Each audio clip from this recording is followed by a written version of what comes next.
right, everyone. Good morning. Good morning, Ms. Duncan. Morning. Morning. Morning, Miss Duncan. We are just about ready to begin. We're so excited to have Aimée Mullins with us this morning. Thank you for being here. I'm going to ask Andrea Gomez, one of our recent graduates, to lead us in a brief meditation, and then Ivan will introduce our speaker. Thank you again for being here. Thanks for having me. 1, 2, 3.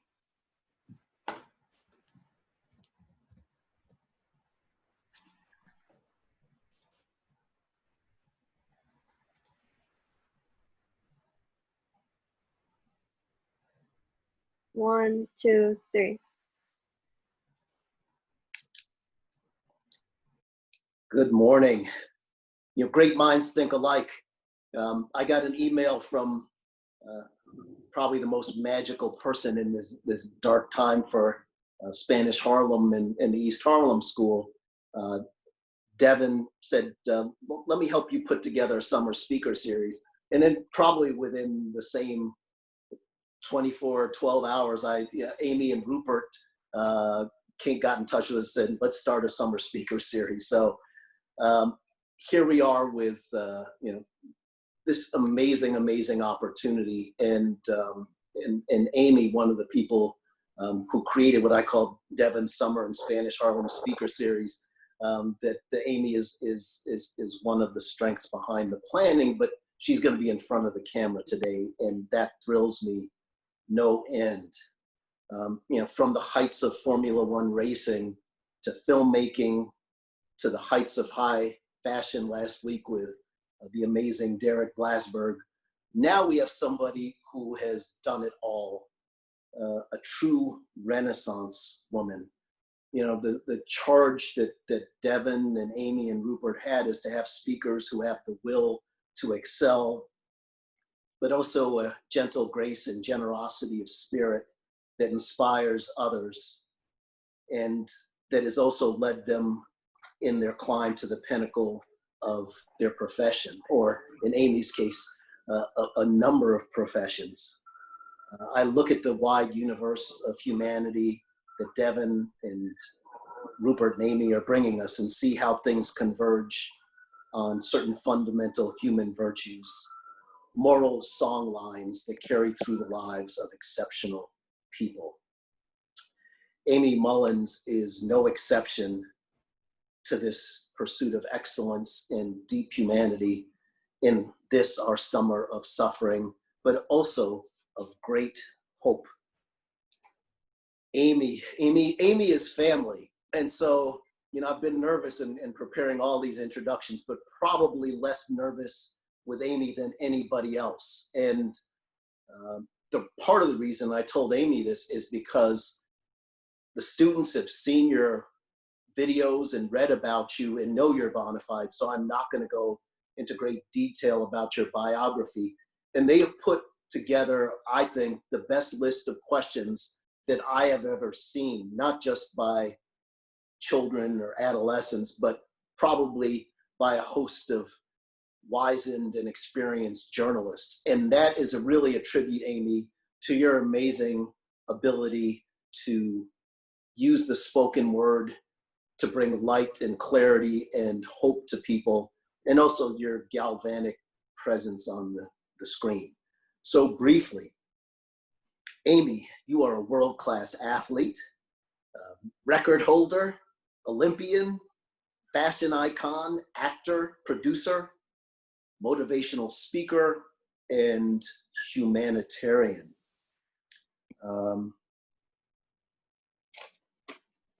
I want to get you on as quickly as possible, but I do want to say that you have captured the moment that we're experiencing now, which is without precedent, certainly in my lifetime, and certainly not in the last 100 years have we experienced anything like this.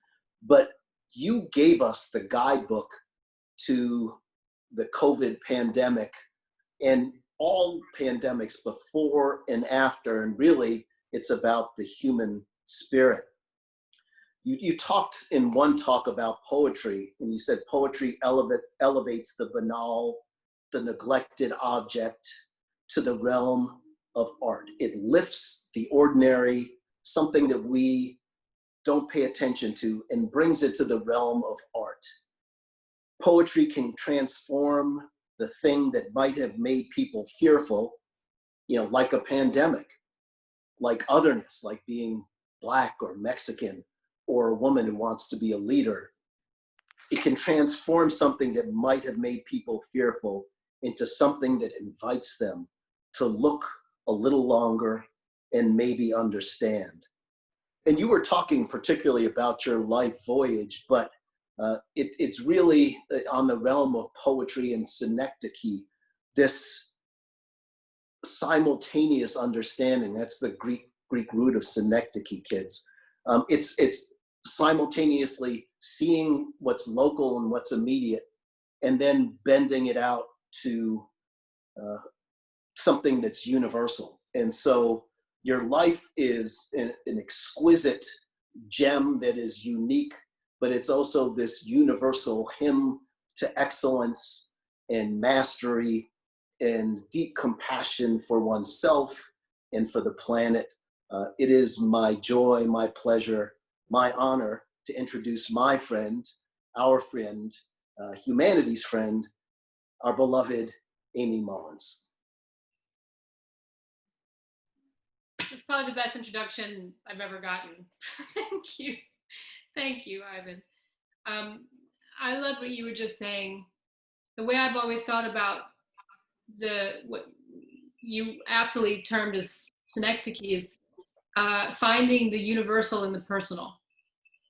I think every single one of us, because we know we're unique, and we actually all know what it feels like to feel different. That's a lot of people think it's their own little secret that they don't feel at some point in their lives, or at many points in their lives, like they don't fit in and they're not like everyone else around them. But the truth is we all feel that way. And actually, when you can have compassion for that, you recognize it and you can have compassion for it, you can at least start a conversation with someone who may seem to have, who may seem to be blocking your entree to a group, or to the world at large. I think that that experience of difference is actually what we all share. We just don't realize it because we think because a person looks a certain way or speaks a certain way or grew up in a certain place, we know what there is to know about them. But everybody's got something. Everybody has something that they feel is what society would describe as a disability. But the aim, I think, is to realize that that's actually your superpower, if you will. Definitely the way in to understanding yourself more deeply and inviting conversations to happen, conversations that can be profound. I'm so excited that you guys watched some talks online. I don't want to be boring here with biographical information, but I grew up. I'll do a quick hit, right? I grew up in Pennsylvania. I was supposed to be born in the Bronx, but I showed up late. And my mom was in Pennsylvania, where she's from. My mom's one of 11. My mother has 8 sisters and 2 brothers, and she was helping. She and my father were helping move in one of the sisters to their new house, and my mom went into labor. So I was actually born in Pennsylvania, and then because the bones in my shins didn't fully form, and the feet didn't really form fully, the feet were turned in, and there were a few toes on one foot and a few on the other, and they didn't know what other issues I might have internally. I think my parents felt like being surrounded by family was a better option at the time. So they left, they moved out of their beloved New York City, but it was always a siren's call for me to come back. I've always felt like a New Yorker and have been for the last over 20 years now.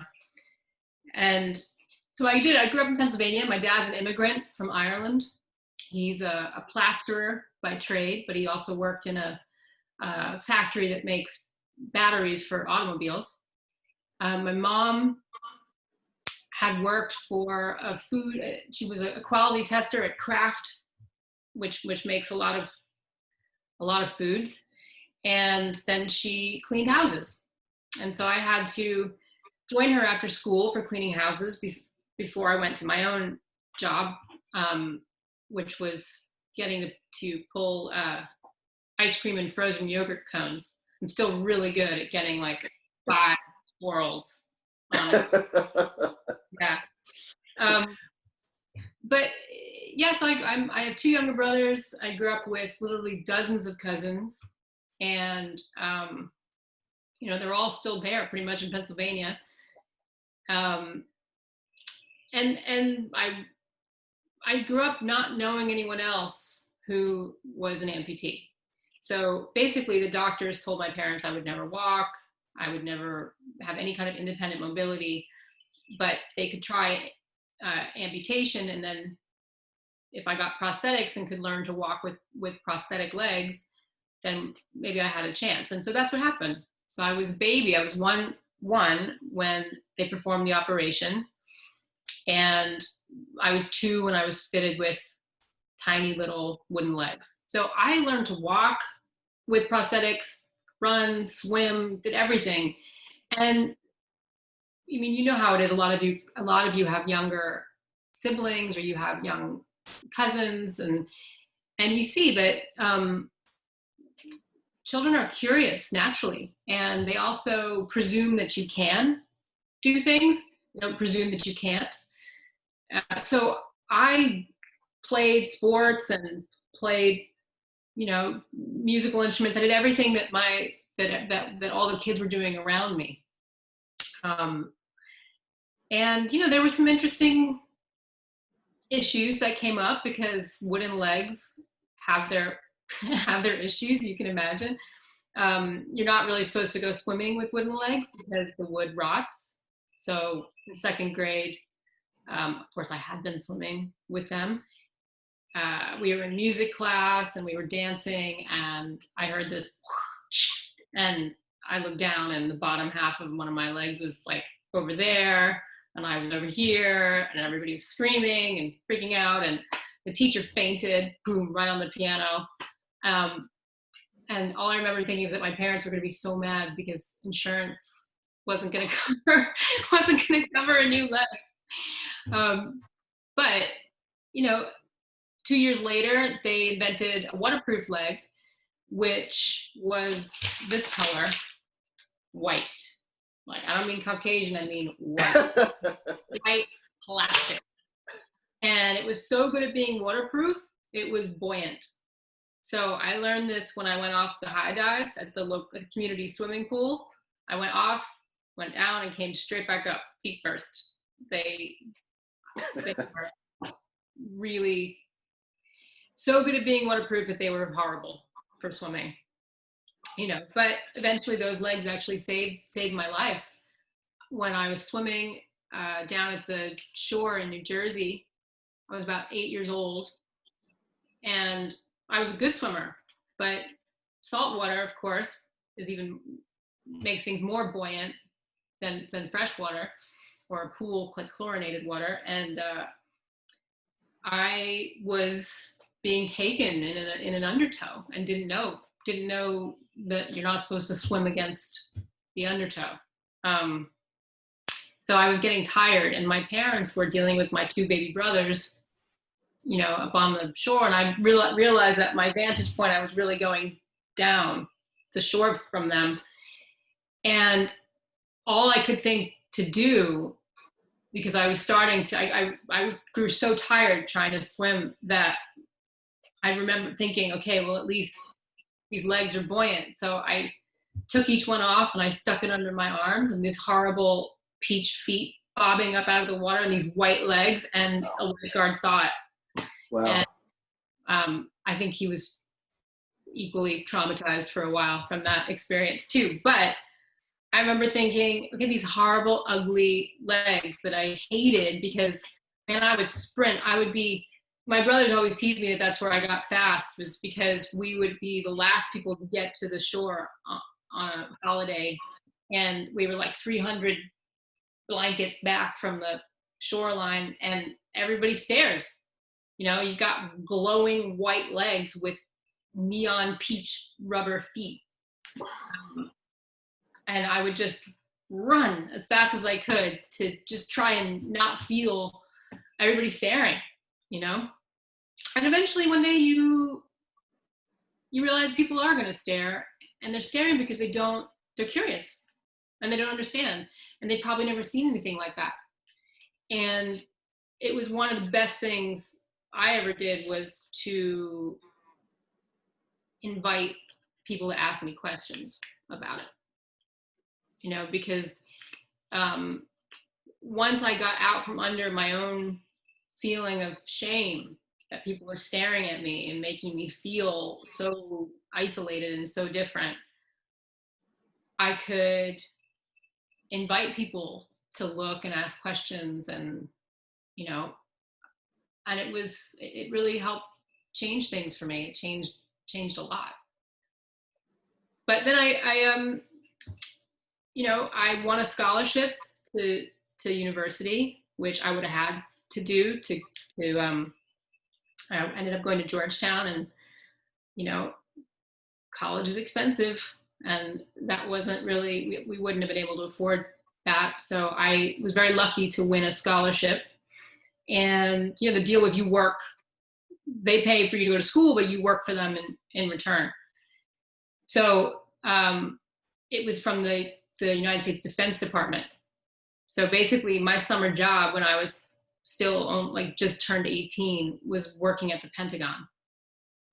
And this man named Colin Powell, who was the chairman of the Joint Chiefs of Staff, was my first boss as a young adult. And he was a fantastic boss. And yeah, I remember him telling me one day, because I had to prepare part of a briefing that they would give to the president every day.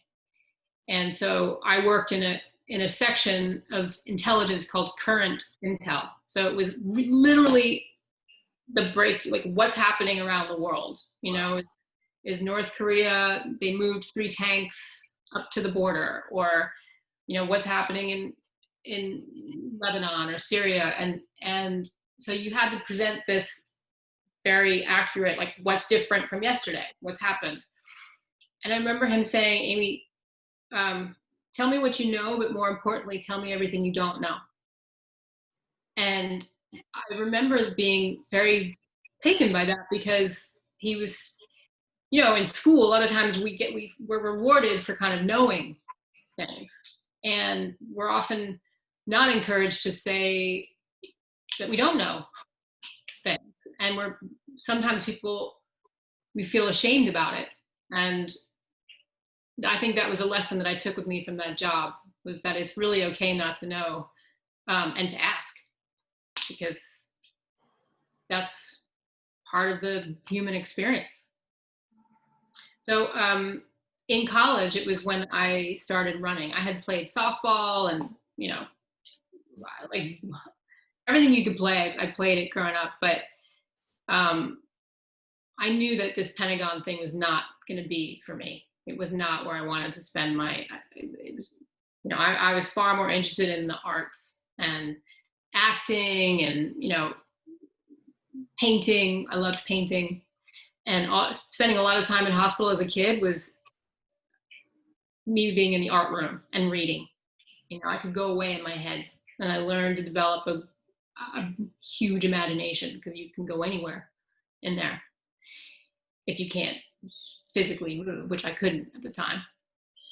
And so I thought, man, if I get good at this running thing, maybe I can, figure out a way to make a living at it.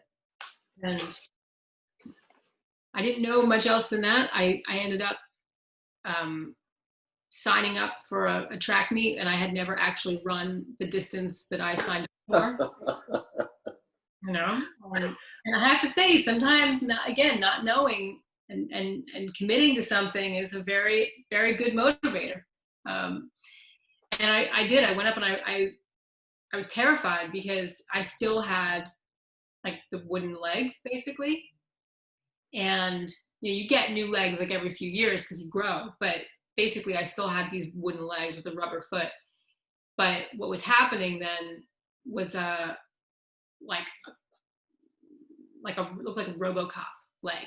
It had a shock absorber and a spring and a foot, and it was like a way better, more advanced leg, and all the other runners had that. And they all looked at me like, this is before Google. This was 1995. You couldn't just go to the computer and type in prosthetic leg and see everything that's being made around the world. You only got what your insurance company said you could get. And, it was really difficult to find out what was being made. So this is how I found out. I suddenly had to compete against it. But I think because I'd only I'd never competed against another amputee in my whole life. I'd never even met one until then. I won. I won by a very, very slim margin, but like 0.06 of a second. But that's because I threw myself across the finish line, but I won. And so it started this whole other world for me. And that's when I started looking for people who could build me legs that didn't come from the medical background necessarily. So I found a guy who's an engineer, and I said, I'm trying to be the fastest woman on the planet on prosthetic legs. And why are we doing this kind of like shin foot thing? Because no matter how big my stride is, I'm always going to hit with the heel, right? You guys imagine if you like taped up your ankle and foot into a 90-degree position, your hips and your knees are working, but every time you hit, you're hitting with the heel, which is like wearing ski boots or, like big snowshoes trying to run.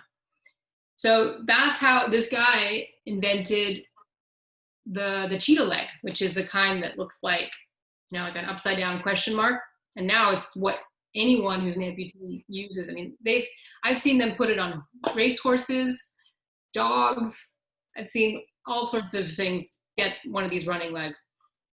But 25 years ago, it was me, and I had to be the tester of it. And it was, talk about being stared at. Wow. Nobody'd seen anything like this. And it didn't even try to look like a human leg, right? It wasn't like you could put a pair of pants on and kind of hide from people. So that was an interesting time for me. It was tough. It was a tough time. I remember having to face feeling that whole feeling again, like I thought I had dealt with when I was a kid, which was being stared at and, feeling so different and so isolated. And instead, leaning even harder into that feeling and searching for other people who could build more legs for me that had nothing to do with human looking legs. And that's how I ended up walking runways and fashion and, doing that kind of crazy thing with modeling and working with artists and, being in shows at the Guggenheim and the Victoria and Albert Museum in London and lots of different museums, was getting to work with people who said yes, who said, I think your dreams are interesting. And no, I have no background in making a prosthetic leg, but who cares? Let's try it. And some of the best things were created out of that. Anyway, I know you guys have questions and I really want to hear them. So I would rather know what you guys want to talk about than me just Aimée, just what a gift. I mean, you speak so lyrically and you touch the depths of the heart, but also the apex of the intellect. We could listen to you forever. And I told you, though, I think we got some amazing questions. So let's go. But thank you so much. And let's have some virtual applause for the amazing, inspirational, brilliant Aimée Mullins. And so Catherine, you're gonna pass them through? Yep. Thank you. Question, amazing. Our first question is from Leslie Martinez. Leslie, I loved your poem last year at the Poetry Slam. I have listened to it so many times since. Shared it with so many people. I really have. Hi, my name is Leslie. I'm in the 7th grade, and I was inspired to learn about your background in track because I want to pursue a career in that sport as well. Track is a sport of perseverance, tenacity, and determination. My question for you is, how did you gain these 3 qualities? And at what points in your life do you think these skills have been the most useful to you? Determination, perseverance, and Tenacity. Tenacity. Okay, that's interesting because those are all shades of a. They all share the same backbone. Those qualities, and it's belief in yourself, belief, faith. It's trusting that you can. It sounds like the most simple thing ever, but we all know that's actually it can be very hard to do. It can be hard in school. It can be hard at a track meet, at a wrestling meet, at a basketball game. It can be hard with your friends sometimes, but belief in yourself comes from leading a considered life. The fact that you guys practice meditation every day it's already one of the greatest tools. I've used the new Wix logo maker.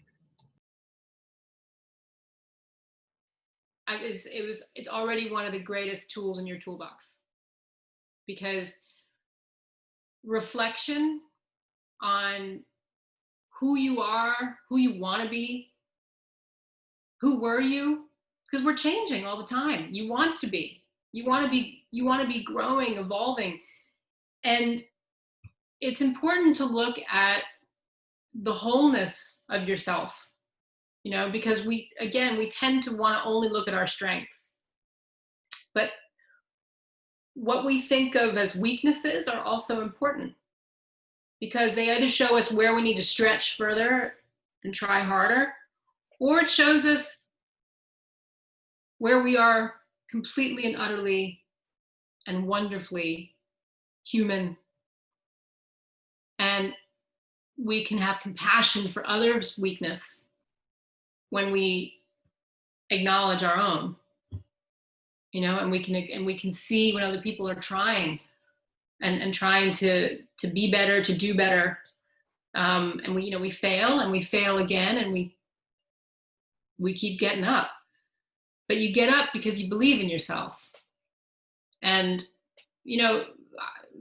all of us that got to see Leslie own her space on that stage at the Sony Theater, it gives me goosebumps, because that is no small feat, to walk out and stand before a room of strangers, eyeballs staring at you, and say something that is your truth, to say something that you believe, say something you've thought about, that you've considered and worked on, and you want to release it into the world. It's like birds, once you've put it out there, it's going to take on another life of its own, and other people are going to carry it forward. And those nerves in the pit of your stomach, did you have that, Leslie? Did you have that feeling of like, oh, like it's like going up a roller coaster or being on a, like a ride that goes really fast? You feel like you might be sick. Yeah. That is simply science. That is adrenaline that's pumping through you. And it can be your friend. If you realize it's telling you, it's yourself, it's you telling yourself that you want to be excellent at the thing you're doing. You want to be excellent. And you were that night. And that's every time we face those scary places and we step towards them and move towards them, we get that much stronger in the self-confidence department, in the belief in yourself. And so, you know, it's interesting that you want to pursue track, Leslie, because it can be a very lonely sport. Yes, sometimes, you know, you're racing against the person next to you, but actually you're racing against yourself. It's your own doubt, your own fears, your own nerves, how you feel about the clock. And again, this is where something like meditation, you know, sports at its best for me is a dynamic meditation, because you can't phone it in, right? You have to be fully present. You have to be in your body, using your breath, digging deep, you know, pushing through the wall where you want to stop and you want to give up and say, can I just go another 20 seconds, another 30 seconds? Can I go another 5 seconds? Can I go another 5? Sometimes I used to actually have to say, can you run 5 more steps? In the beginning, when I was learning how to run on those sprinting legs. And when you see that you can set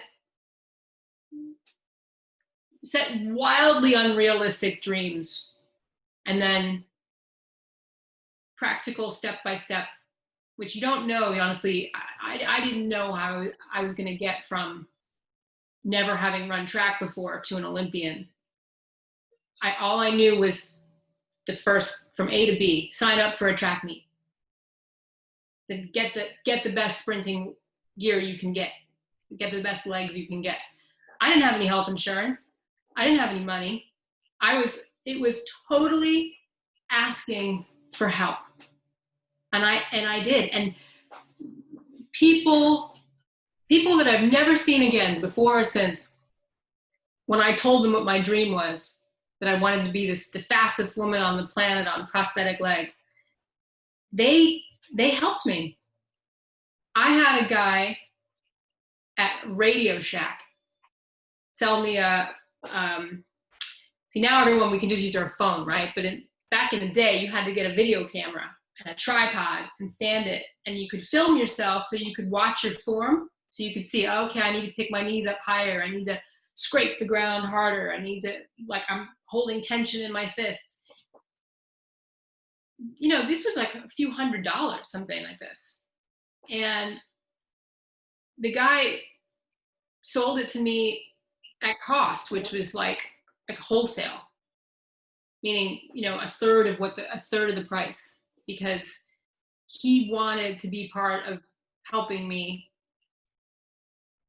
realize my dream. And that's, you know, I remember him because I was remembering him just yesterday, wondering what he's doing in his life, but thinking about how that act of kindness had a huge impact.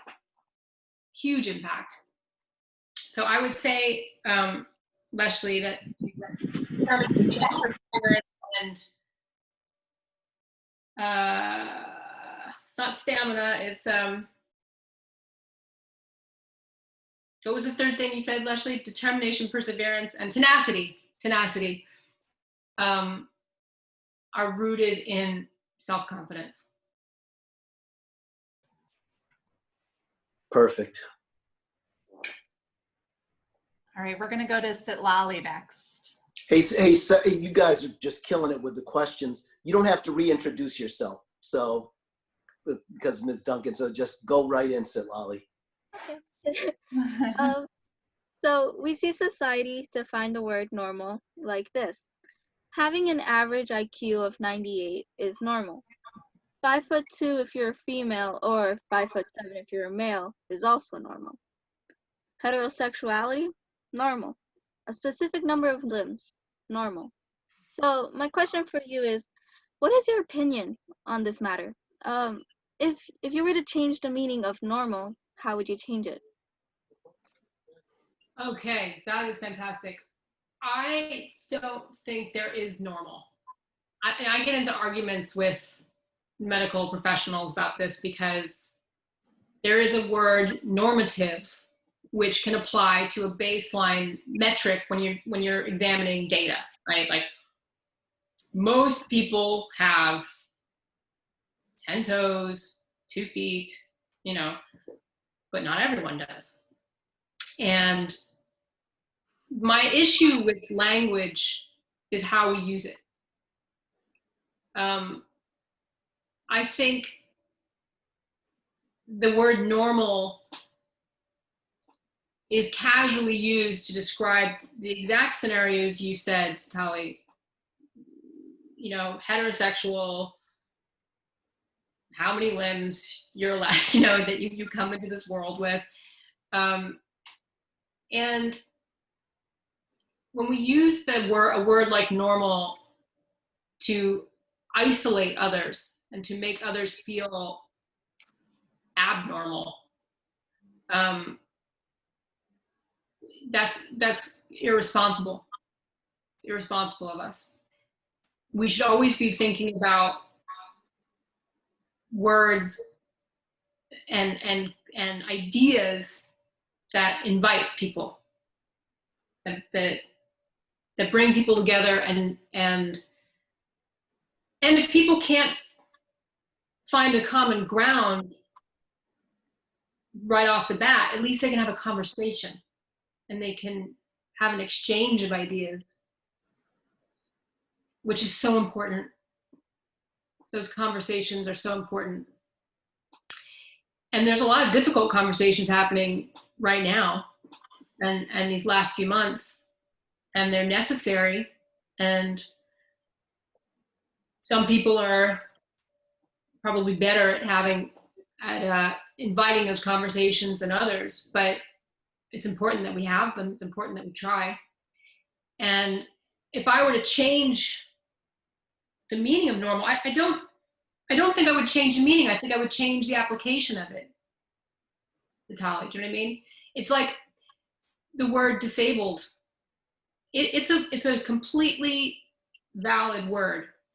Another word for disabled is invalid, by the way. And if you think about what that means, an invalid person, it should be pretty obvious why we wouldn't want to use that to describe a human being. There is no human being who is invalid. And the word disabled can be used to describe a car that's broken down on the side of the road, or a system that's breaking down. But when we're talking about the way people are made to feel about who they truly are, what their body is made of, who they love, where they come from, how tall they are. I mean, I get to change my height, so that's where I got in that one. But that's where we need to give pause and think, okay, should we use this word when we describe human attributes? And I think it's far more interesting to think of people as the singular and unique persons that they are.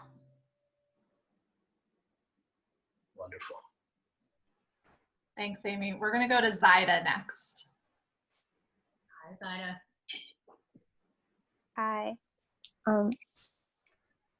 I love the show Stranger Things. And when I found out that you played in the show, I was very excited.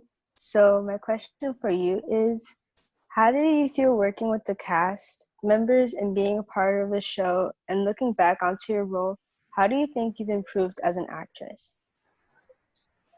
Well, so for those of you guys who don't know, Stranger Things like centers on the story of a girl called Eleven, and I play Eleven's mom. And there's a sad story of that for that character, because she was part of experiments that were done in sort of mind control. It's actually based on MK Ultra experiments, things that actually did happen. Sort of a dark part of our recent history, but where people used psychedelics to try and see what the effect was on the brain, and if they could reach other parts of the brain that weren't typically used, right? So anyway, I have to be covered in glue. My face, my entire face and hands and neck are that you take Elmer's glue and you water it down, and they paint it all over me, and then they hold my features like this, and then when it comes back up, I get these awesome wrinkles, and they, put like dirt in my hair, and I have to wear this nasty old house coat. And Millie is very, very funny because she's gotten very, very good at pushing this pin in my ankle that means you can bend the foot. So in the scenes where I'm sitting in a rocking chair and like not being able to say anything, she and I are supposed to have a mind, a connection through our minds. But the normally, remember I told you guys how my feet are stuck in like a 90-degree angle, right? It's like shin to foot. So the character of Terry Ives isn't supposed to have prosthetic legs, right? So I have legs made that I can articulate the ankle a little bit, so that when I'm sitting in a chair, Millie pushes this pin through the ankle bone. She can crank the foot down to make it flat with the floor, and then she pushes the pin back and locks it. And we do all this kind of between takes, between setups. I love that cast. I love that job. I should have been actually next month back at the gang, but everything is on hold.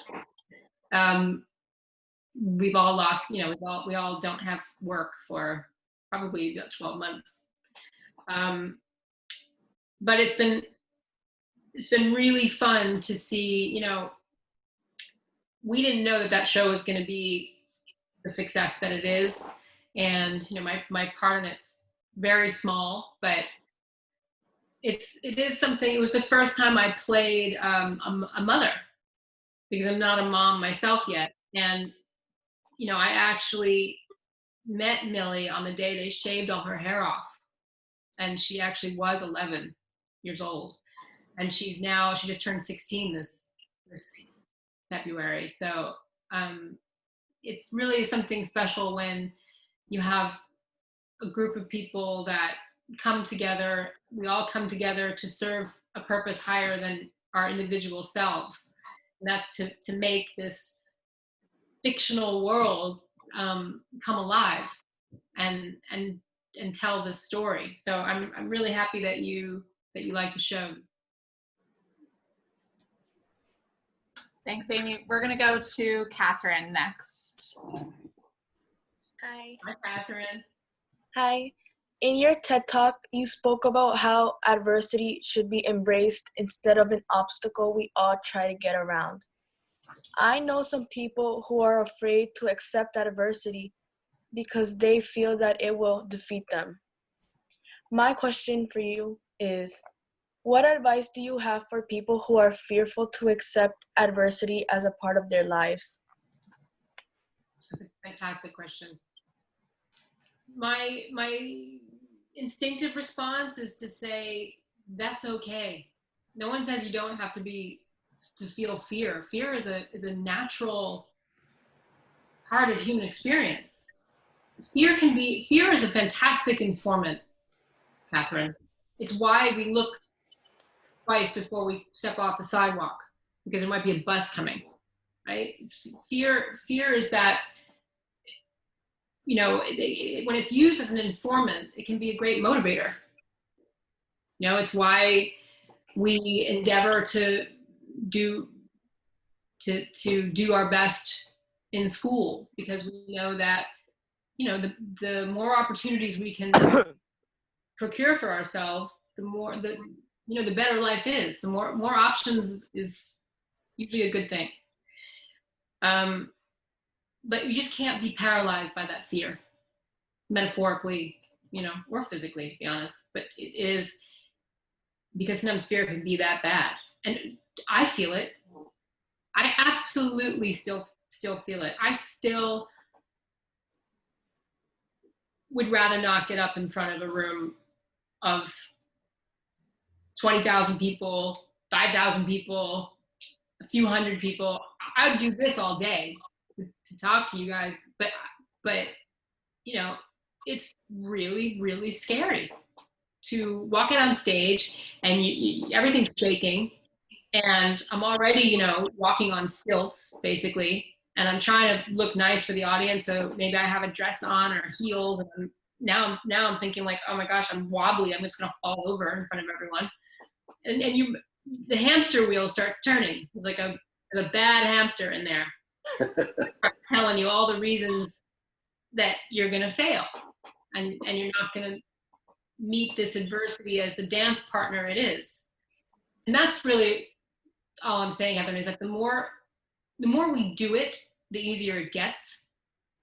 But it's totally fine. It's to feel trepidation, to have a sense of, you know, it is why we use these terms like digging deep, you know, because I have to still follow my own prescription. There are times when, you know, if you're walking out, the first day you walk onto a set, like I was just saying about Stranger Things, you know, they write your lines, but you decide how the character speaks, what they do with their body, how they move through space.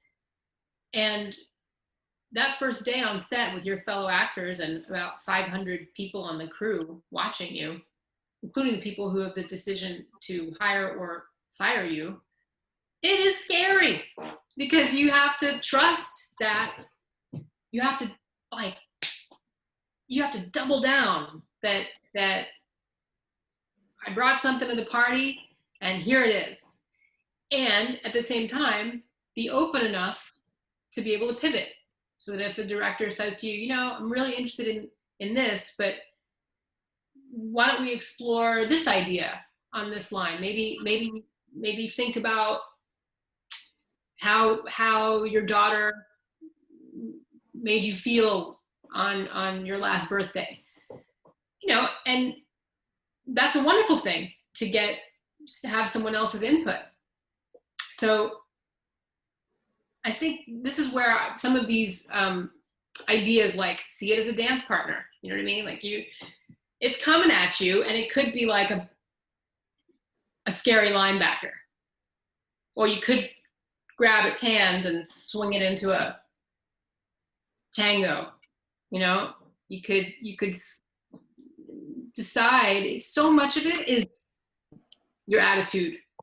So much of it. My point is, it's happening whether you like it or not. The adversity happens. The challenges come. So doing this is just diverting necessary energy from navigating the problem. Does that make sense? It's why I'm going to use a sports metaphor here. For those of you, you know, I know that you all do physical activity at the school. If you think about anytime you play a sport, like if you're running and you're squeezing your fists, you're actually sending energy to the wrong place. You need that energy here in your core to be powering you. Sprinters run with very loose fists and loose faces. You ever watch the Olympics? Their face is like bouncing while they're running. So it's the same thing. It's like put the energy where you need to. Acknowledge your fear and then move forward. Lean into the challenge. You'll get Wonderful. through it better and quicker, I think, too. Aimée, we want to be mindful of your time. Do you have time for a few more questions? Absolutely. Okay, Yes. great. Thank you. We're going to go to Troy next. Hi, Troy. Hi.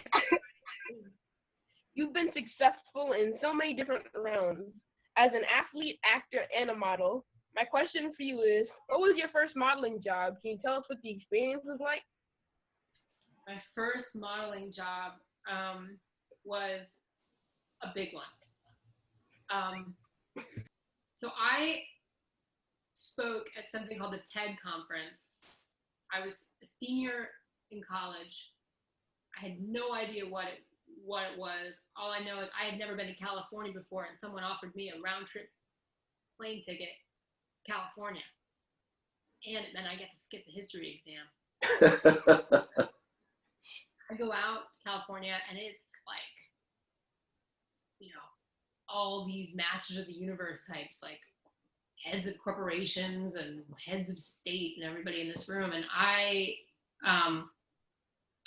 remember I was one of only 4 women out of that year, 33 speakers, only 4 women, and by far the youngest person. And I didn't have anything prepared. It was just, I just got up there and told some stories, And it was such an extraordinary experience because all these, important people were used to having people sort of think they were big and important. And luckily for me, I didn't know who most of them were. I could just be a human being talking to another human being. And let me tell you guys, that one works.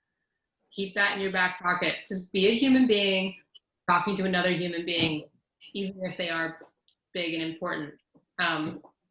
It is the thing that melts the ice and connects us. And so after that talk, I had the publisher, the editor of a magazine called ID, which was a design magazine. I actually have the photo here for you guys. But yes, this editor came up to me and said, I want to put you on the cover. And someone had said to me, well, actually a bunch of people had said to me that day, you're really pretty. You don't look disabled.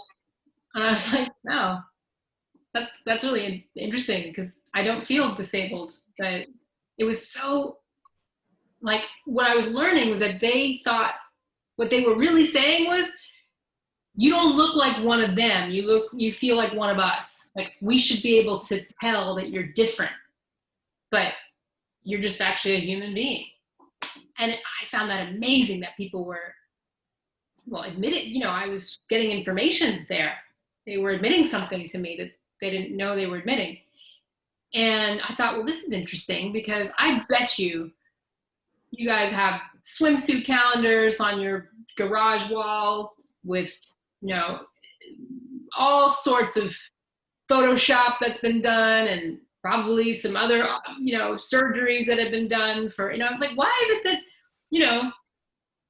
you take a prosthetic and you put it in the chest cavity of a woman and that's considered augmentation, but you have, or you amputate part of a nose and that's enhancement, but you amputate part of a limb and you put a prosthetic with disability. And I thought, this is I gotta find my way into this, right? So it occurred to me that modeling was a kind of sneaky way to have a really important, to start an important conversation. Because modeling in fashion just seems kind of frivolous and, you know, like, ooh, dresses and hair, whatever. But actually, it's very powerful. It can influence us. It can influence society a lot in how we, you know, what people think they should look like and how they should feel about their bodies, and you know, and there was a lot to answer for in that, because it was a very narrow. This is 1998, just like very narrow in its terms of what was beautiful. But a lot of it was totally being manipulated. Like I said, usually on the human body itself, but also with trickery of the camera and you know, Photoshop and things like this. So I did this photo shoot for the women's magazine, the design magazine, ID, which is a design. Like I said, it wasn't fashion, it was design. And I talked about this in the article, and someone gave the issue to Alexander Mcqueen. And you guys are you know, too young to maybe remember, but he really was one of the greats, like the coolest, one of the coolest, like, and really, really super interested in pushing the boundary of what was considered beautiful or what was considered, you know, fashion. You know, he was very, very interested in people with something to say, with some ideas. So he reached out to me and said, would you come to London and do this, be on the cover of a fashion magazine that he was doing with this fantastic photographer named Nick Knight. And within a week I was on a plane to London, and that started an amazing collaboration. But I remember it was my first modeling job was on the cover of a magazine called Dazed and Confused. And I thought no one would ever see it because it was an English magazine. But again, this is before we now know that the internet, you can see everything. I thought I had this image for you guys here, but anyway, I ended up doing his runway show 3 months later on a pair of hand-carved wooden legs that he made. Yeah, that is. Can you see him? There.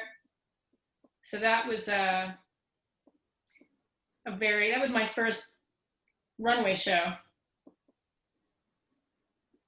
And since then, you know, I've gotten to do a lot of other modeling stuff, a lot of the showing, but it was really just trying to say, we gotta make more room.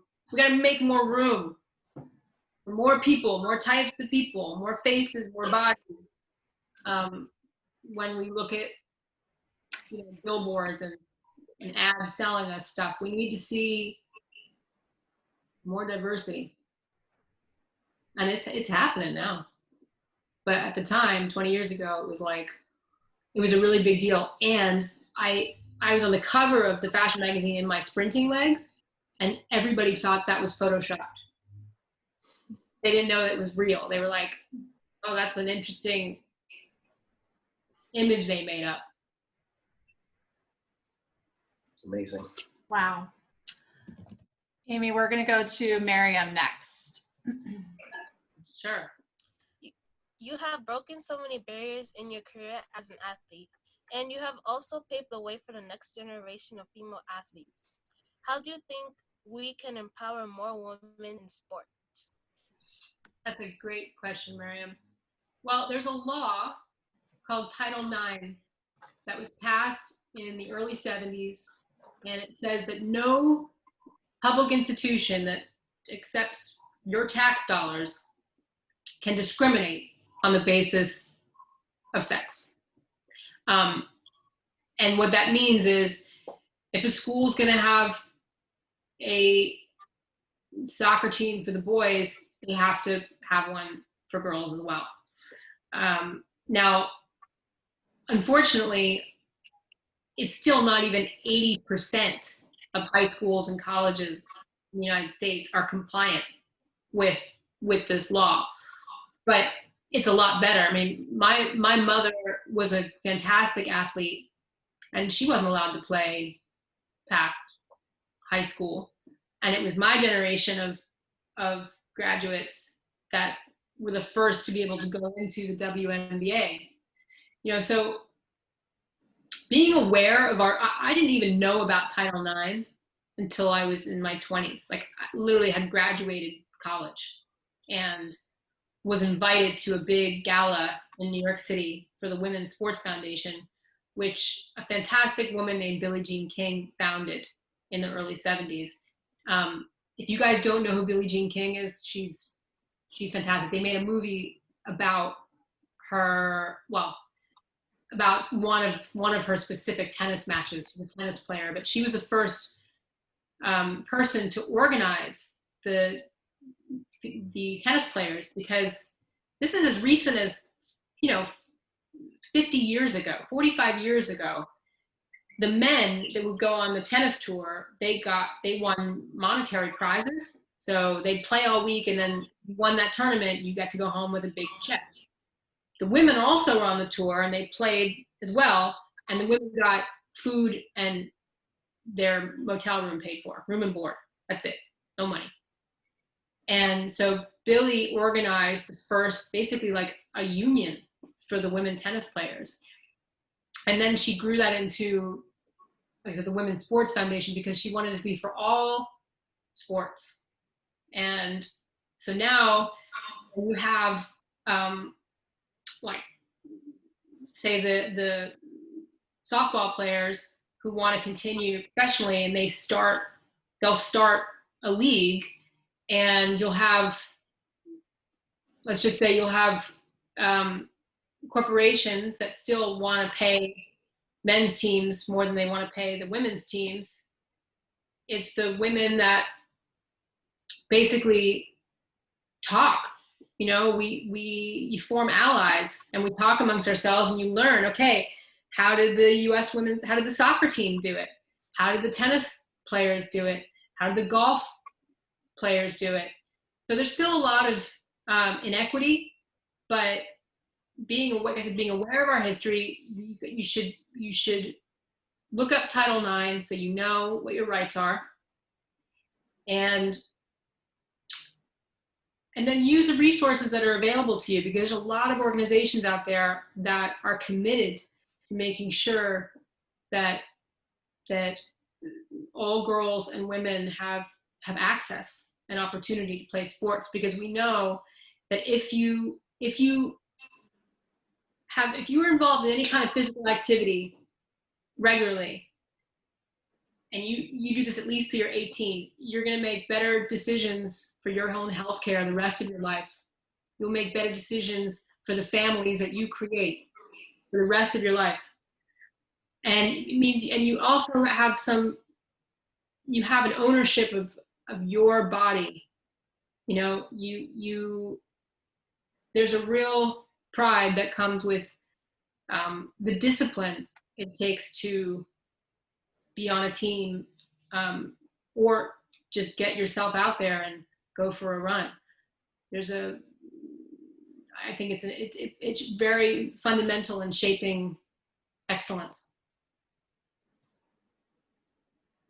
Aimée, do you have time for one more? Of course. Okay, awesome. Jocelyn has a really good question for you. Here she is. Hi, Jocelyn. Hi. Before I ask my question, I would like to thank you for speaking us today. So thank you. You're so welcome. Thank you. In your TED Talk, you spoke about people's perceptions of the disabled and how we might redefine that word.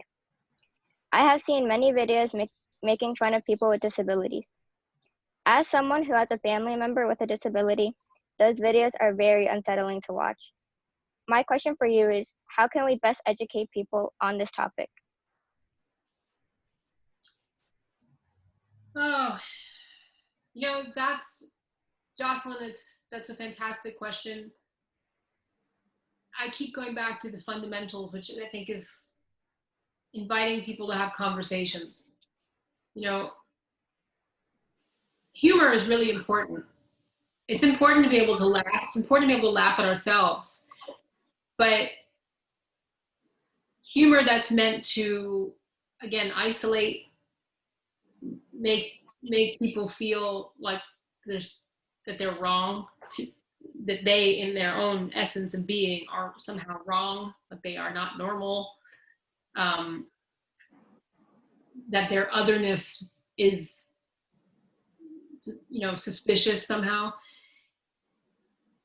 That's the time where you can say to the person making the joke,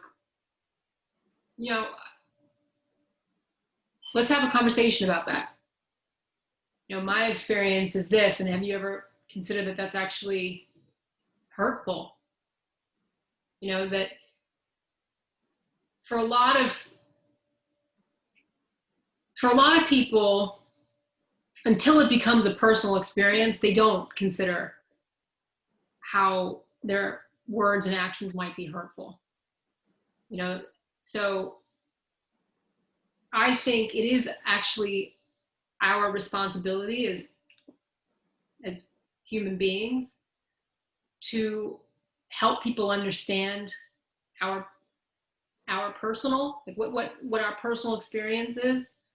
And I think that when you can do it with compassion, you move the needle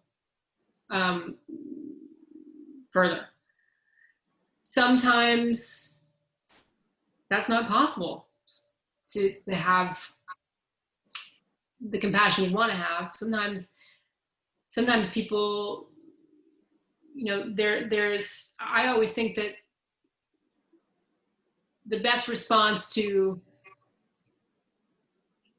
hurtful art, for lack of a better way to describe it, someone else's hurtful creation, is to make your wonderful art.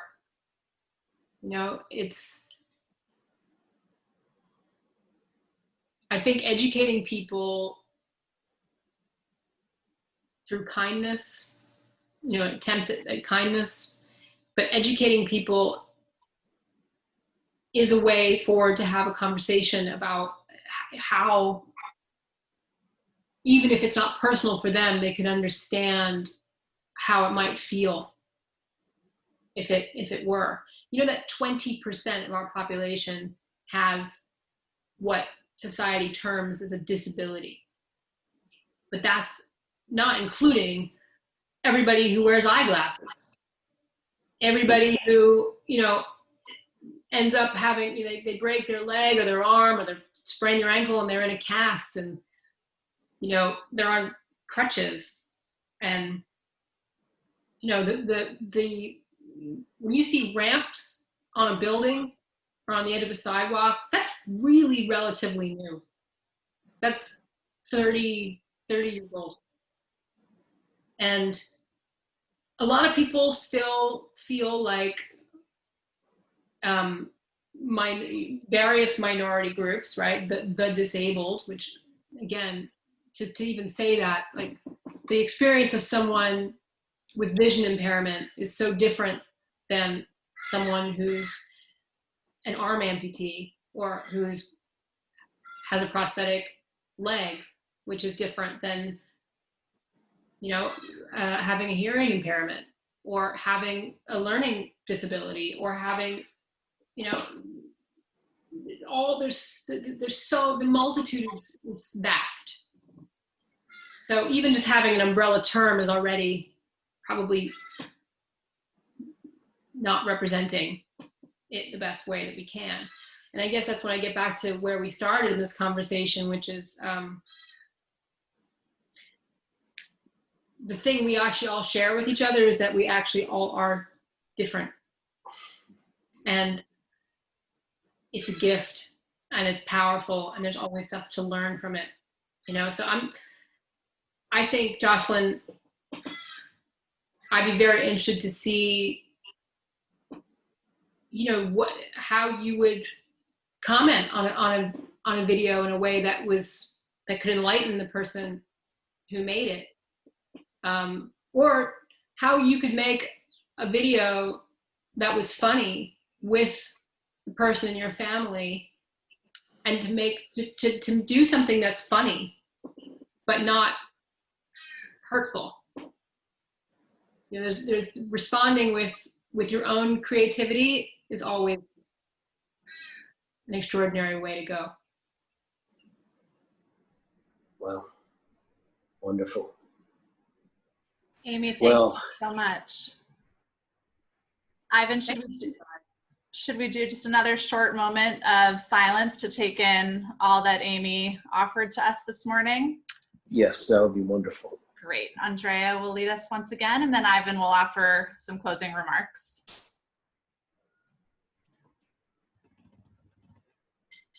One, two, three.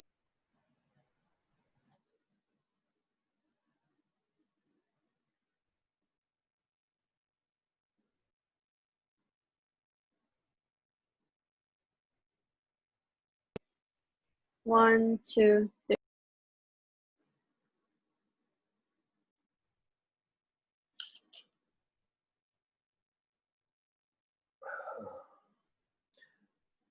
Maybe 6 months ago, before the pandemic hit, I had the pleasure of meeting somebody who was a professor of psychiatry and neuroscience at Mount Sinai. Her name is Rachel Yehuda, and she's also the director of traumatic stress studies. And you know, we were talking about her work, and you know, she was fascinated by our work and started asking her questions. And you know, because she had her life's work started with looking at Holocaust survivors, and then she did a pivot in her studies. But she told me not a deep pivot, where she was looking at war veterans, recent war veterans, and just seeing the commonalities. And so we're talking about people who've experienced trauma or struggle. And I said, well, you know, with your work with them, she allowed me to call her Rachel, though I still see her as Dr. Yehuda. I said, can they be restored to how they were? And she kind of looked at me like, she was very nice. I kind of looked at me like it was the dumbest question ever. She said, of course they're not going to be restored. They're going to be changed. And no one ever goes back to how they were. But Ivan, don't you think it can be better? And then we started talking, because her father was a rabbi and my father was a minister. Then we started talking about Jacob. And you know, when I meet somebody again, you know, somebody like Aimée, who just grows in terms of how I feel in my heart, in the deep respect, the only way I can understand these things is to go back to people like Rachel Yehuda, and then to the touchstones that she and I share, which is you know, the Bible, the Torah, the oldest sections of the Bible. And so when I think of Aimée and I think of Rachel Yehuda, or anybody who's excellent and who benefits from struggle, this is a story from the Bible, Aimée, and students. And students have heard me say it before in reference to any time I experience shock and awe in front of a person who guides us. And then, yeah, he said it, Aimée, from going from the personal to the universal. You do it so seamlessly. I'm going to go to a universal story that's pretty short. So Jacob was left alone, and a man wrestled with him till daybreak. When the man saw that he could not overpower him, he touched the socket of Jacob's hip, so that his hip was wrenched as he wrestled with the man. Then the man said, "Let me go, for it is daybreak." Jacob replied, "I will not let you go unless you bless me." The man asked him, "What is your name?" "Jacob," he answered. Then the man said, your name will no longer be Jacob, but Israel, because you have struggled with God and with humans and have overcome. So your name will always be Aimée, but you have struggled with God and with humans, and you have overcome, and you've done it with such light. And I don't know if you'll found a nation, but you have a host of people, millions of viewers on the internet, but then here in Spanish Harlem, you've made me stronger, and everybody who's listened. And one of the tests I initially said is just the people who I love and admire, the fact that when I see them again, I love them just a little bit more and admire them just a little bit more. That's the deepest resonance for me. The questions, Aimée, that you inspired before you even took to the screen today are a testament to the fact that that you've transcended and you transcend it. And your poetry in motion, your poetry in speech, and your poetic in thought, and a great gift to the world and a great gift to East Harlem. And I'm so grateful for you and the gift you gave to our students today. And we'll remember what you said and what you've done and how you've made us feel for as long as we have breath. May that be a long time. But what a gift in the midst of pandemic to know that we'll be stronger for this. Aimée Mullins. Aimée, do you have any final words for us? So that may be very emotional, forgive me, but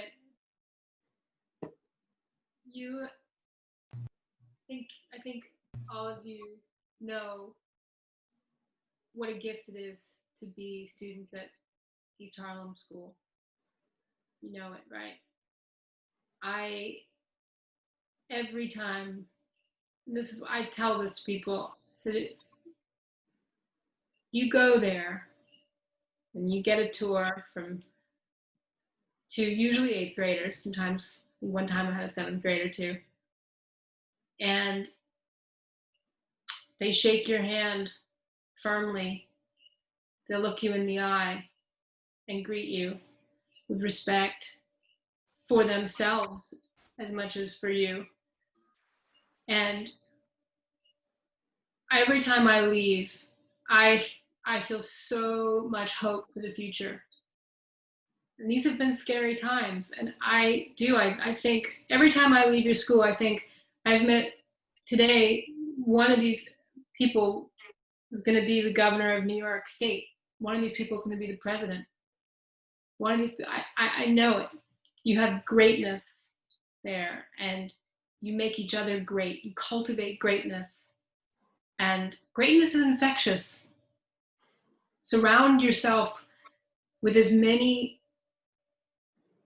people who bring you up as you can, because there'll be a lot in life that tries to bring us down, and that's the fight. To do it elegantly, we get to witness great Ivan Hageman, because you are, Ivan, you're an extraordinary gift to everyone who knows you, and it's really my privilege that I get to be invited to come watch you do the poetry slam and to be with you today. And I really look forward to the day when we can all be together again in the same place, and I get to walk those halls again and sit in the cafeteria and be in that lovely back garden of East Harlem School. Thank you so much. Thank you, Aimée. My love and gratitude to you. Big hug to Rupert. Yeah. And, we'll hope to see you again. Devin, this lineup, we keep getting better and better. So I love you, Aimée. And again, you and Rupert be well. Rupert's on our docket in a few weeks. Yes, he is. And what a gift to see you. Take care and much love. Likewise. Bye, everyone.